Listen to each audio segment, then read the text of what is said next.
돈 되는 이야기 여기다 있습니다. 쩐다TV입니다. 오늘은 특히나 개인들이 좋아하는 이코노미스트를 모셨습니다. 홍춘욱 박사 함께합니다. 어서 오세요. 네, 안녕하세요. 반갑습니다. 안녕하세요. 홍 박사님을 많은 분들이 좋아하시는 이유가 제 생각에는 말씀을 어려운 내용을 되게 쉽게 잘해 주셔서 그런 것 같아요. 본인도 느끼고 계시죠? 맨날 혼나기 때문에 잘 알고 있습니다. 혼나기 예, 노력하지만 잘 안 되고 있지만 노력은 하고 있습니다. 그리고 이제 얼마 전에 제도권을 이제 벗어나셨잖아요. 그렇죠. 요즘 좀 어떻게 지내세요? 강의를 많이 다니다가 예. 요즘은 이제 강의가 얼어붙었잖아요. 오프라인이. 예, 그래서 온라인 강의를 많이 하고 있습니다. 온라인 강의. 책도 다 써서 이제 마지막 교회를 보는 중이고요. 아마 곧 나오지 않을까 생각합니다. 책도 또 몇 번째 책이 되는 14번째 책이 돼요. 14번째 책이요? 죄송합니다. 제가 죄송해요. 왜냐면 그중에 제가 본 게 하나 있습니다. 하나. 예. 그리고 축하드릴 일이 있습니다. 축하드릴 일. 홍춘욱의 경제 강의 노트 유튜브 구독자가 오늘 아침 7만 명 넘었더라고요. 제가 매일 보거든요. 오늘 아침 7만 축하드립니다. 감사합니다. 7만 명. 오. 네, 참 이 어려운 걸 7만 명이나 봐주신다니까 정말 감사합니다. 아니 언제부턴가는 이제 광고도 붙더라고요. 스튜디오 이제 세팅도 생기고 마이크도 좀 성능이 좋아지고. 예, 마이크는 좋아졌습니다. 예. 잘 나가십니다. 너무도 축하드리고요. 오늘 저희도 유튜브로도 요거 라이브로 같이 나가니까 보시다가 홍 박사님에게 경제 전반적인 것도 그렇고 자산 리밸런싱도 그렇고 부동산도 그렇고 궁금하신 점을 채팅창에 질문 이렇게 해서 올려주시면 제가 보고 대신 질문을 해드리도록 하겠습니다. 지금 이제 개인적으로 하고 계신 회사 이름이 EAR 리서치. 예. 무슨 뜻인가요? 예, 이제 당연히 이렇게 귀잖아요. 귀. 예, 근데 왜 이런 이름을 정했냐면 일단 기억하기가 쉬워야 되니까. 그래서 이제 고유 명사 중에 좀 쉬운 명사를 찾다가 보니까 이게 연구소 등록이 안 돼 있더라고요. 그래서 여러분 당연히 아시겠지만 EAR이라는 거에서 느낄 수 있듯이 Economic Analysis and Reading의 약자입니다. 제가 책 쓰는 거 좋아하고 서평으로 원래 유명했으니까 거기다 경제 분석은 잘 못하지만 하고 있으니까 요 세 가지를 다 붙인 조어를 찾고 있었는데 여기 등록이 안 돼 있어서 이걸로 했습니다. 잘 듣는다라는 이어 의미도 있고 경제 분석, 읽기 이름 잘 지셨네. 역시 네이밍이 되게 중요해요. 그렇습니다. 그래서 하여튼간 유튜브 구독자 7만 명 늘어났다는 거고 여러분도 한번 홍춘욱의 경제 강의 노트 유튜브 구독도 한번 해주시고 당연히 저희 머니투데이 방송도 구독해주시고 좋아요도 좀 부탁. 네, 저도 구독하고 있습니다. 감사합니다. 실제로 유튜버로서 좀 해보시니까 어떠시던가요? 일단 어려운 점은 콘텐츠 만들어내는 거고요. 매일. 그렇지 않습니까? 매일은 아니지만 일주일에 그래도 4편에서 5편 정도는 올리려고 노력을 하고 있는 중이고요. 그러다 보니까 아무래도 이제 어떤 걸 써야 되는가, 어떤 걸 해야 되는가 했는데 또 유튜브가 또 도움되는 측면은 또 뭐냐면 저도 이제 댓글을 가끔 보는데 질문이 굉장히 제가 생각하지 못한 부분에 질문이 많아서 소통이 되고 소통 면에서 또 책 쓰는데도 도움을 받고 그랬습니다. 이제 본론으로 들어가 볼게요. 오늘도 시장의 또 변동성도 상당하고 최근에 진단 키트주가 좀 잠잠해지니까 종목 장세가 어마어마하더라고요. 너무 어지러운데 요즘 시장은 좀 어떻게 보고 계세요? 1차 바닥은 찍었는데 2차 바닥 어디냐를 둘러싸고 고민이 많은 시장이다. 이렇게 정리할 수 있겠죠. 왜 이제 1차 바닥이라는 이야기를 감히 드리느냐? 연준이 바주카포를 쏘기 시작했기 때문에 금융시장에서 주식시장을 투자하시는 분들한테 제가 특히 초보분들한테 왜 제가 초보라는 표현을 썼냐면 이야기를 하도 우리 MTN에 나와서도 많이 했기 때문인데요. 어떤 말씀이시길래? 바로 감사본드 가상금리를 열심히 추적하시기만 하셔도 저도 제가 봤을 때 위험에서 약간은 리스크 관리가 가능하다. 감히 이 말씀을 좀 드리고 싶은데요. 음영으로 표시된 게 불황이에요. 불황이 뭐냐면 2분기 연속 마이너스 성장한 게 불황이잖아요. 그래서 전 분기 대비 마이너스 성장을 2분기 연속했다. 이걸 이제 불황이라고 선진국에서 부르는데 그 불황 때마다 무슨 일이 벌어지냐면 정크본드가 뭐냐면 투자 부적격 등급. 그렇죠. 제일 위험한. 굉장히 안 좋은 기업들이죠. 그래서 10년의 부도 확률 5% 이 정도 되는 기업들입니다. 굉장히 높죠. 이런 기업들에 대해서 투자를 하니까 투자자들 입장에서 겁나잖아요. 그러면 이전이나 저나 위험한 데 투자를 할 때는 수익을 더 높은 걸 주지 않으면 들어가지 않잖아요. 그렇죠. 그래서 가상금리가 높아요. 평균 얼마냐? 500bp. 국채 대비 5% 이상 이자 주지 않으면 잘 안 들어가는데 이번 코로나 사태 터지기 전에 얼마까지 떨어졌냐면 2.5%까지 떨어졌어요. 그러니까 국채보다 금리 2.5%더 주면 정크본드를 샀어요. 투자자들이 어떤 마인드냐면 망하겠어? 경제가 이렇게 좋은데? 뭐 이런 마인드예요. 그런데 그게 갑자기 국제 유가 폭락하고 코로나 바이러스가 막 전 세계적인 팬데믹을 하게 되니까 급등하기 시작했어요. 그래서 거의 10% 가까이 지금 가상금리를 받게 됐거든요. 네. 얼마 전에 2.5%만 가상금리를 물면 되는데 이제 10% 가상금리를 묻는다라는 말을 거꾸로 이야기하면 그렇죠. 어떤 회사가 망할지 아무도 모르니까 나는 전부 다 위험한 거 다 싫어. 예. 다 도망가겠어. 외국인이 한국 주식 판 게 한국이 미워서 판 게 아니라 무서워서 판 거라는 거죠. 그런데 미 연준의 개입 이후에 가상금리 급등세가 최근에 좀 꺾였잖아요. 꺾였죠. 그게 언제냐 하면 불과 2주 전이에요. CPFF 뭐 이런 거 발표할 때? 예, 이름이 되게 어렵습니다. 정확하게 말하면 편법이죠. 예. 그러니까 어떤 기구에 출자를 해서 의시를 하는 출자를 해가지고 그 빅 회사를 통해서 간접적으로 회사채를 사주는 정책을 쓴 거죠. 그래서 그 가상금리가 최근에 좀 진정되기 시작했다라는 것은 일단 트레이딩은 가능한 영역, 적어도 시장이 좀 안정을 찾았다. 이렇게 볼 수 있는 판단을 내리는 근거가 되겠습니다. 그러니까 어제 나온 그 헤지펀드 매니저 이준원 부장도 이야기한 것처럼 뭐 에너지 기업 하이힐드 채권 금리 뭐 항상 봐야 되는데 이런 말과 일맥상통하는 것 같은데 사실은 제일 위험한 어떻게 보면 최전방이 뚫리느냐 안 뚫리느냐 이 지표로 항상 보는 분들 많은 것 같습니다. 근데 모르겠어요. 그러니까 많은 전문가들이 V자 반등으로 가진 않는다 다 그 얘기는 하시는데 물론 이제 꺾이는 지점이 언제 나오느냐는 사람은 뭐 알 수는 없는 거고 원체 이게 정책적으로도 여러 가지 뉴스가 하루하루 달라지기 때문에 그러니까 V자로는 확실히 보기는 힘들다고 하시는 거고. 그 전망을 바로 치고 들어오네요. 사실이 이게 제일 중요하죠. 무섭죠. 예, 그러면 제가 이제 준비한 그림이 하나 있는데요. 네. 우리 PD님이 잘 띄워주실 거라고 생각하고 그 그림이 뭐냐면 준비된 게 많은데 어떤 거였죠? 1918년 콜로라도 덴버 이야기를 해보겠습니다. 네. 굉장히 옛날 그림이 이제 나오게 되겠는데요. 이 콜로라도 덴버라는 도시가 원 마일 시티라고 부르잖아요. 해발고도 1,600m. 지금 저 차트가 맞나요? 스페인 네, 국가? 맞습니다. 아, 예. 네. 계속 하겠습니다. 저게 뭐냐면 인구 10만 명당 비정상 사망자 수입니다. 네. 굉장히 크죠. 산이 2개 보이시죠? 우뚝 선 산이 예. 2개 보이지 않습니까? 첫 번째 산이 뭐냐면 1918년 말이에요. 와, 스페인 인플루엔자 이야기입니다, 지금. 전 세계 인구 5천만 명이 죽어갔던 그 질병을 이야기하는 겁니다. 뭐 무섭죠. 그래서 이제 처음에 학교를 폐쇄했어요. 밑에 있는 검정 막대기가 바로 학교 폐쇄 그리고 정부기관 폐쇄를 기간을 의미합니다. 폐쇄를 했더니 사망자 수가 급격히 줄어요. 겨울이 되면서 좀 사람들이 아픈 사람들이 많이 늘어날 수 있는데도 불구하고 아무튼 통상적인 사망률보다 사망자 수가 줄어드니까 네. 좋아했죠. 그래서 덴버 시당국에서 어떻게 했냐면 학교를 다시 개학했어요. 공부해야지. 이제 사회 정상으로 돌아가. 그랬더니 그 뒤로 한 달 뒤에 다시. 지난번 사망률보다 더 높은 사망률이 발생을 해버렸어요. 세컨드 아웃브레이크라고 예. 이렇게 묘사하게 되는데요. 저게 제일 무섭습니다, 저는. 지금 우리가 2월 달 통계만 보고 3월 달 통계만 보면 한국 경제 되게 좋잖아요. 수출이 플러스 나거나 제로 수준까지 왔죠. 예. 그래서 우리 굉장히 좋은 여건이었어요. 그런데 갑자기 외부 충격, 코로나19가 딱 와가지고 우리 경제를 이렇게 충격을 크게 줄 줄 아무도 몰랐잖아요. 네. 그러니까 저 질병 바로 스페인 독감도 저 때는 몰랐습니다. 저게 얼마나 지속될지 몰라가지고 락다운이라고 하잖아요. 네. 학교 폐쇄 또는 봉쇄. 뭐 개학 연기, 봉쇄. 이걸 갖다 얼마 했냐면 한 달 보름 정도 했어요. 예. 그리고 사망률이 급격히 떨어지니까 야 이거 끝났구나 하고서 재빨리 학교 문을 열고 봉쇄를 풀었는데 사망자 수가 그전 사망자 수보다 더 늘어나 버렸죠. 예. 이 의미가 뭐냐면 락다운이 길어질 수 있다. 그 수많은 전염병 학자분들이 경고하시잖아요. 네. 그리고 개학을 빨리 하고 또 우한 봉쇄 풀잖아요 지금. 예. 이거 너무 빠른 거 아니냐. 음.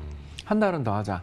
그러니까 이런 기대들을 얼마 전까지 했다가 실제로 트럼프 대통령이 미안하다 2주 더 한다 그랬잖아요. 그러니까 이런 것들을 이 공공위생 또는 전염병 학자들이 말씀하시는 걸 우리는 애써 듣기 싫어요.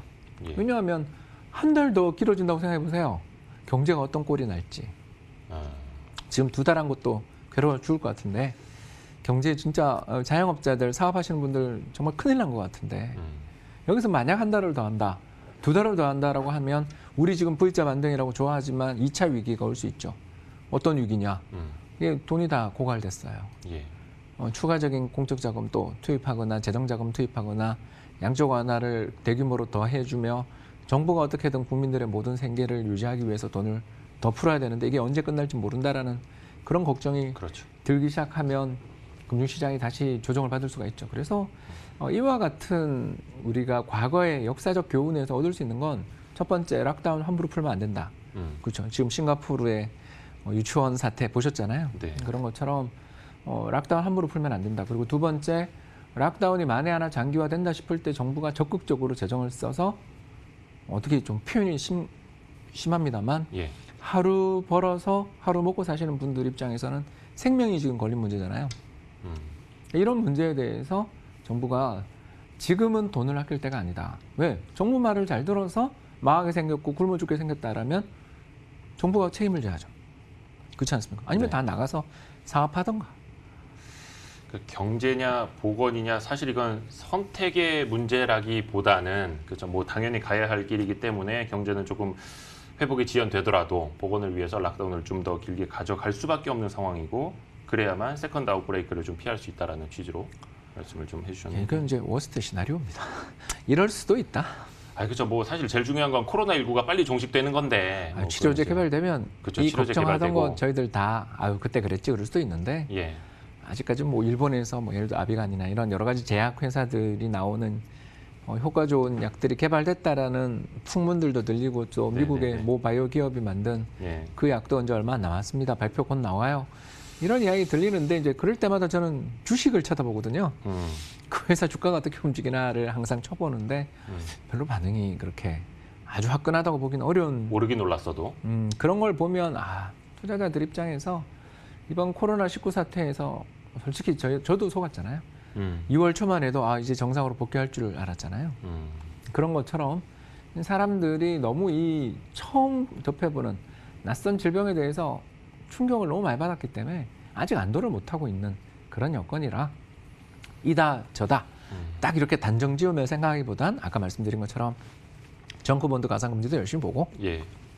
두 번째 확진자 좀 줄어드는 정말 이게 세컨드 아웃브레이크의 리스크들이 완화되는 징후가 지금 가장 걱정되는 나라가 미국이잖아요. 예. 미국 쪽에서 감염자의 수의 증가들이 좀 줄어들거나 아니면 치료제, 효과 좋은 치료제가 지금 4개 정도 WHO 발표에 따르면 개발 중이잖아요. 동시다발적으로 적용하고 있는데 이 결과가 좋게 나오거나 이러면 V자로 가겠죠. 근데 아니라면 이 셋 다 아니면 엔드 조건입니다만 다 아니라면 W자의 리스크도 우리는 배제할 수는 없다라는 건 말씀을 드려야 될 것 같습니다. 그렇죠. 근데 그 변수는 뭐 우리가 인간으로서 예측하기 힘든 범위에 있는 거고 사실은 그런 생각도 해봤어요. 그 렘데시비르 뭐 조만간 임상 결과 나온다고 하는데 이름을 바로 이야기해버리셨네요. 아니 뭐 이미 보도는 많이 나온 거니까 만약에 그게 성공을 하면 뭐 당연히 대박이겠죠 전 세계로. 근데 만약에 실패한다면 그게 걱정인 거죠. 정말 상상하기도 싫은 거예요. 이거는 국내 어떤 코스닥 바이오텍 하나 임상 3상 실패하는 그 수준이 아니잖아요. 전 세계적으로. 그래서 아무튼 좀 걱정도 되고 기대도 되고는 하고요. 좀 넘어가서 간밤에 유가가 엄청나게 올랐습니다. 배럴당 $5만 올라도 이게 뭐 한 20-30% 이렇게 뛰어버리는 퍼센테이지가 돼버리는데 그쪽도 마찬가지로 뉴스 하나하나에 엄청나게 변동이 있고 사실은 이제 유가를 많이 주목했던 게 유가 부러지면 관련된 에너지 기업들 망가지게 되고 그로 인한 파생 상품도 망가질까 봐 이제 시장이 가장 우려를 했던 건데 유가랑 그 관련된 시장은 좀 최근에 어떻게 보고 계세요? 네, 저는 그렇게 이 시장은 좀 표현이 그렇습니다만 네. 약간 후행할 거라고 보는 쪽에 서 있고요. 경기를 후행하는. 이게 어쩔 수가 없습니다. 이게 경제 여건에서 가장 중요한 게 수요잖아요. 네. 왜냐하면 공급은 셧다운이 정말 어려워요. 그렇죠. 왜냐하면 캐시 코스트, 그 변동비가 이렇게 낮기 때문에 네. 한번 유정을 뚫어서 쉐일을 뽑아내기 시작하면 처음에 투자하고 그 가는 도로 만들고 파이프라인 만들고 사람 살집 만들어내고 전기 배설하고 하면 얼마나 돈이 많이 들어요. 그렇죠. 수십 년이 걸리잖아요. 예. 근데 그렇게 해서 이제 딱 뽑아내기 시작하면 캐시 코스트라고 하는 우리가 이제 가변 비용이라고 하는데 네. 이건 되게 적어요.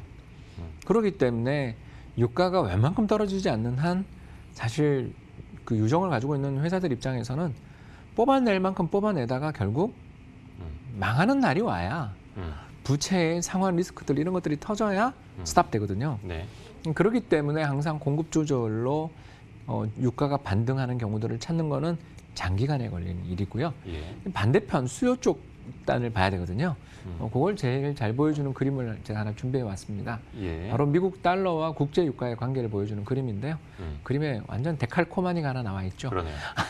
빨간 선이 여러분 딱 봐도 국제 유가고요. 예. 파란 선이 미국 달러 인덱스입니다. 네. 그래서 여러 자기들이 그 거래하는 주요 국가의 환율을 평균한 건데 올라가면 달러 강세, 예. 빠지면 달러 약세인데 예. 그림 끝부분 봐주십시오. 급등하던 달러의 가치가 급락세로 지금 돌아서고 있죠. 최근에. 예, 그런데 아직 유가는 어제자 기준이니까요. 이거는 이제 우리 간밤 뉴스까지는 반영 안 되는 거잖아요. 거기서 네네네. 반등을 못 하고 있었죠. 그러니까 저런 걸 보면 유가가 이제 반등할 때는 됐다.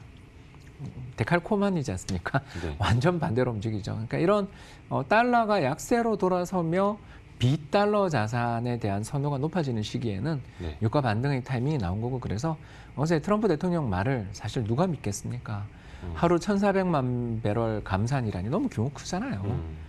이게 너무 크거든요. 그런 너무 큰 숫자가 나오면 아무리 대통령 말이라도 그게 잘 될까를 걱정하게 되는데 네. 저는 이 변동성으로 시장이 좀 이해를 해야 되는 거고요. 워낙 많이 빠졌죠. 그림 보더라도 너무 심하게 빠졌으니까 네네. 반등이 나올 자리에서 달러가 약세로 가고 있다는 게 가장 컸다.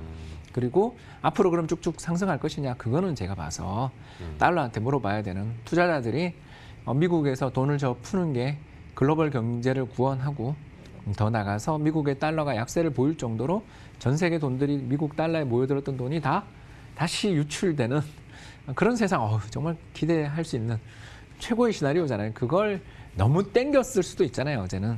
그래서 유가 자체만 놓고 보면 너무 힘들잖아요. 투자하시기가. 그러니까 달러 인덱스도 같이 한번 좀 보시면 판단하는 데 도움이 된다. 두 가지 말씀드렸습니다. 첫 번째, 경기 후행하기 때문에 저는 추세 상승이라고 보기에는 아직 좀 겁난다. 그렇죠. 두 번째, 그러나 반등의 조건 자체는 달러 약세 덕분에 충족한 것 같아서 제한적인 반등은 나올 타이밍이었다. 그러나 지속될 것인지에 대해서는 아까 말씀드린 아웃브레이크, 세컨드 아웃브레이크 리스크한테 또는 치료자한테 물어봐야 될 부분이기 때문에 너무 이렇게 장기 이런 어떤 전망보다는 지금은 뉴스에 대한 잘 대응 속에서 대비하면서 어떻게 보면 대응이 더 중요한 시장으로 지금 저는 원유 시장을 보고 있습니다. 특히 원유는 뭐 공급 쪽 문제도 있고 수요 쪽도 침체도 있고 다 같이 겹쳐 있어가지고 빨리빠르게 그 주제를 이제 한 7, 8분 정도 남았는데요. 부동산 시장 이야기를 좀 해볼게요. 네.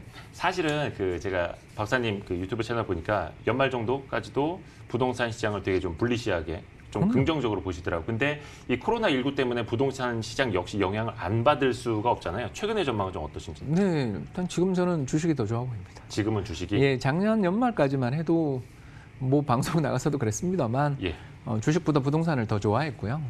그랬던 이유는 부동산이 뭐 매력이 있어서 그런 거라기보다는 주식 쪽의 여건들은 좋아지고는 있는 여건이긴 했지만 그때 당시도 계속 외국인이 팔았잖아요. 네. 기억나시죠? 그 연말 연초에 외국인이 대규모 매도가 있었잖아요.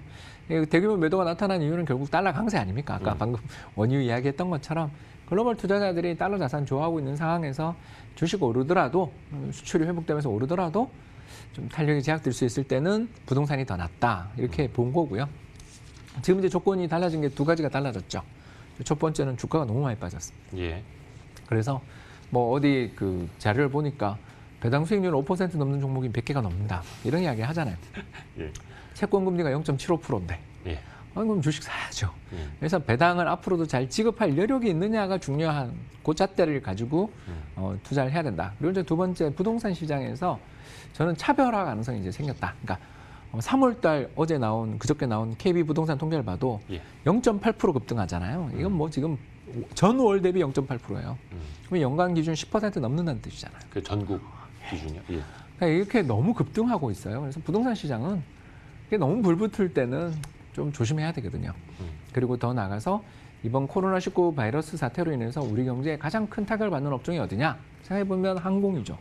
제일 고생하고 있잖아요, 지금. 네. 케이터링 사업 부문까지 지금 어려움을 겪는다 이런 이야기까지 들리죠. 두 번째가 어디입니까? 호텔을 비롯한 각종 숙박시설들 지었던 데들 정말 힘들겠죠. 예. 다 비어 있잖아요. 그렇죠. 세 번째가 어딜까? 생각해보면 또 그 면세점이라든가 여행업종 계시는 분들은 또 최근에 모 회사가 시내에 있는 면세점 면허 반납한다든가 이런 뉴스 보죠. 네. 마지막으로 네 번째가 음식료잖아요. 예. 사람들 외식을 안 하는데 또 관광객용 식당들 준비하셨던 분들 어떻게 되겠어요? 자, 이 네 가지 업종이 이제 앞으로 정말 고생하는 업종이고 향후 1년 내에 회복될 것인지에 대해서 이제 정부가 많은 도움도 주고 해야 되는 그런 업종들이에요. 이 업종이 근데 어디 다 모여 있습니까? 서울 수도권이잖아요. 네. 한국에 온 수많은 관광객들의 대부분은 극히 일부 지역들 좀 제외하고는 서울에 다 도시 관광하러 온 사람들이었는데 앞으로 우리가 2천에서 3천만 명 정도 관광객이 오던 나라가 앞으로 수년 내에 1,000만 명도 기대하기 어려운 상황으로 갈 수도 있지 않아요. 그렇다면 경제라는 게 그렇습니다. 이 주식이든 부동산이든 공급은 아까도 말씀드린 것처럼 일정하게 이렇게 움직이는 특성이 있다면 수요가 굉장히 중요한데 수요단에서 수도권 지역이 상당히 큰 타격을 받았다라는 건 수도권 부동산 시장의 일단 악재다. 더 나가서 제로금리를 정부가 만들어줬잖아요. 네. 그러나 15억 이상 아파트에 대해서 대출됩니까? 안 되죠. 안 되죠. 예. 무슨 말인지 아시겠어요, 지금? 저금리 덕분에 대출을 받을 수 있는 데는 정말 좋아요. 저 동의합니다. 그러나 9억에서 뭐 예를 들어서 15억 아파트나 15억 이상 아파트는 대출이 안 되는데 대출 규모가 줄었는데 금리 인하한들 무슨 소용이 있어요? 그러니까 중요한 건 뭐 사실 제 개인적인 생각으로는 뭐 한 15억 이상 넘어가는 뭐 강남 아파트 값은 저세상 이야기고, 그러니까 사실은 실수요자들이 많이 있는 경기도 저 외곽 지역까지 최근에 이제 풍선 효과로 많이 올랐었잖아요. 그리고 또 최근에 많이 나온 이유가 돈을 많이 풀었기 때문에 이 위기 이후에는 인플레가 올 것 같고 그 돈이 다 회수는 되지는 않을 것 같고 그 돈들이 또 다시 한번 지방이나 경기도 외곽 쪽으로 많이 흘러가지 않겠느냐. 그건 어떻게 보세요? 동의하지 않습니다. 아, 그래요? 일단 너무 많이 올랐어요. 네. 자산 시장에서 제일 악재가요, 많이 오른 겁니다. 그렇지 않습니까, 우리가? 근데 그 기준은 좀 상대적인. 그러니까 가격 상승률이 연 기준 10%를 넘을 정도 평균 가격 기준으로 이렇게 급등하고 있다는 건 절대 좋은 뉴스가 아닙니다. 3월 달 기준 통계니까 네. 가장 최신 통계라고 봐야 되잖아요. 그렇죠. 더 나가서 가격이 최근에 굉장히 많이 올랐습니다. 두 번째, 앞서 말씀드렸잖아요. 주택을 살려면 이 이자를 내가 부담할 수 있느냐라는 것도 첫 번째지만 두 번째는 내가 이걸 구매해서 지탱할 수 있는 여력을 지니고 있느냐. 소득 전망이잖아요. 네. 근데 우리나라에서 전체 근로자의 100명 중에 25명이 자영업자예요. 그렇죠. 이해해 주시죠? 예. 그래서 제가 왜 아까 그 걱정을 했냐면 지금 신용경색의 시기잖아요. 네. 신용경색의 시기에 돈 빌리기 어렵다는 뜻이죠. 네. 그렇지 않습니까? 지금 어디 그 지원창구, 정부 지원창구 갔더니 상담 쪽지를 뽑았더니 5월 달에 오세요라고 그런다 그러잖아요. 그만큼 돈을 빌리는 사람이 많습니다. 어려워요. 자, 그런 상황에서 부동산 담보대출이라도 받아서 사업하려는 분들 많겠죠. 근데 그게 그 규제 대상 지역이에요. LTV 40% 혹은 뭐 20% 혹은 제로예요. 자, 그러면 사업은 유지해야 되잖아요. 네. 대출은 지금 나오기 어려워요. 그렇죠? 이런 분들이 우리나라 되게 많잖아요. 네. 어떻게 하겠습니까? 금매로 집을 팔아야 되지 않겠습니까? 예. 강남 일부 지역에 금매 났다는 게 그거거든요. 예. 직접 가봤습니다. 예, 한가하잖아요. 여러분, 저는 어떤 자산이 뭐 무조건 간다 이럴 때가 제일 무서워요. 그러니까 반신반의할 때가 좋을 때입니다. 그래서 부동산에 대해서 계속 긍정적인 뷰를 가졌던 이유는 금리 떨어질 수밖에 없고 피건론자가 세상에 되게 많았기 때문에 네. 그럴 때는 오히려 부동산이 저는 안정적이고 더 좋다. 이렇게 말씀을 드릴 수 있는데 예. 지금은 너무 확신에 찬 분들이 많아요. 그래서 이제는 다들 조금 조심해야 될 때가 하고는 계실 것 같습니다. 위험 신호들이 이제 좀 감지되고 있기 때문에 마지막으로 그러면 지금 상황에서 자산 리밸런싱은 좀 어떻게 해놔야 하는지 사실 이게 좀 중요해서. 예, 달러 자산을 좀 팔고 있습니다. 오히려. 저 같은 경우는 달러랑 한국 원화 이렇게 거의 그 금융자산을 반반 갖고 있거든요. 네. 근데 이제 달러 환율이 급등하면서 무슨 일이 벌어졌냐면 반반을 갖고 있었는데 달러의 비중이 훨씬 커지게 되잖아요. 네. 왜냐하면 국내 자산은 이렇게 쭈그러들었습니다. 그렇게 되면 리밸런싱을 하게 되죠. 그래서 많이 오른 자산, 예를 들어서 5대 5를 배분했는데 6대 4가 됐어요. 네. 그러면 많이 오른 자산 6에서 10을 팔아서 많이 빠진 자산 4에게 넣어주는 거죠. 그게 지금 하고 있습니다. 그래서 미국 달러 표시 채권이나 미국 달러 표시 각종 상품들을 계속 비중을 줄여서 왜냐하면 환율이 요새 너무 많이 올랐으니까 팔아서 그걸 들고 저도 의병 운동을 하고 있습니다. 동학농민, 동학개미 운동의 그 한 명으로서. 동학 운동이라는 표현은 조금 그렇고요. 왜냐면 졌잖아요. 그렇죠. 동학은 그래서 좀 역사적으로 그랬죠. 그냥 의병하겠습니다. 그래서 한국 주식 그 중에서도 아까 방금 말씀드렸던 현재 사면 배당 수익률 5% 나오는 우량 기업의 우선주들이 너무 많더라고요. 그래서 또 뭐 삭감할 것 같지도 않은, 왜냐하면 외국인 주주도 많아가지고 또 한번 이렇게 배당 성향을 올렸다가 깎으면 이렇게 큰 변동성을 리스크들을 알고 계시는 분들이 많은 그런 우량 기업들은 함부로 배당을 잘 못 깎거든요. 네, 그런 기업들을 중심으로 사고 있습니다. 알겠습니다. 주주 환원 정책이 확실하고 또 위기 때 회복도 좋을. 이번에 또 배당 통지도 받았습니다. 아, 배당 통지상. 기분 좋죠. 빨리 들어와야 되니까 한 4월 중순 돼야 들어와서. 일단 손실 본 건 마음 아프지만 현찰이 꽂히면 또 이렇게 의혹이 솟게 되는 것 같습니다. 아무튼 배당은 좋은 것입니다. 사실 홍춘욱 박사님의 이야기는 저희가 좀 주기적으로 들어야 돼요. 항상. 그래서 홍춘욱 박사님의 그 개인 유튜브 채널도 보시면 좋을 것 같고, 또 오프라인 강연이 또 이제 재개가 된다면 저희도 계속 주목을 해보고, 또 기회가 된다면 저희도 또 모시도록 하겠습니다. 오늘 나오셔서 고맙습니다. 감사합니다. 같이 인사드리죠. 고맙습니다.